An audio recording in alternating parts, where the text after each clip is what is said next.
हूं क्योंकि भूमध्य सागर से जो आप लाइव रिपोर्ट कर रहे हैं ये वो जगह है जहां पर अमेरिका का ये जंगी बेड़ा है। इसीलिए मैंने सबसे पहले इंफॉर्मेशन वॉल पर सिर्फ वो लोकेशन दिखाई थी। अब उस लोकेशन के साथ वो डिटेल देखना और समझना बहुत जरूरी है। एक बार फिर से फारस की खाड़ी को देखते हुए आज की ये बड़ी खबर इसलिए इंपॉर्टेंट है क्योंकि फारस की खाड़ी में ही परमाणु पनडुब्बी को तैनात करने को लेकर ये सबसे बड़ी खबर सामने आई है। हालांकि इंपॉर्टेंट ये है कि यूएसएस फ्लोरिडा फारस की खाड़ी में तैनात है और 154 टॉम हॉक क्रूज मिसाइलों से लैस पनडुब्बी जिस तरीके से तैनात की गई है ये बड़ी खबर है। जहां आपको बता दें 20 SLBM ट्राइडेंट मिसाइलों से लैस पनडुब्बी की तैनाती बहुत बड़ा संकेत भी है क्योंकि किसी भी देश पर मिनटों में परमाणु हमला करने में यह सक्षम है।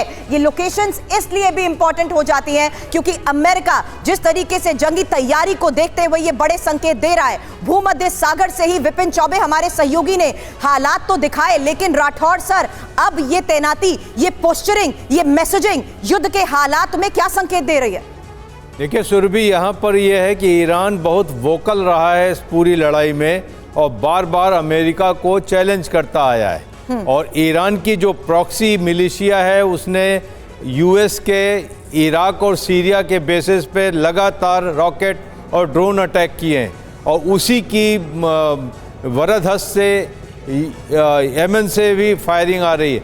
तो अब जो है ईरान को ये संदेश देने के लिए गल्फ ऑफ ओमान या गल्फ ऑफ पर्शियन गल्फ में ये पनडुब्बी उतारी गई है और इस पनडुब्बी का सिर्फ एक मैसेज है कि ईरान को इस जंग से अलग रखना।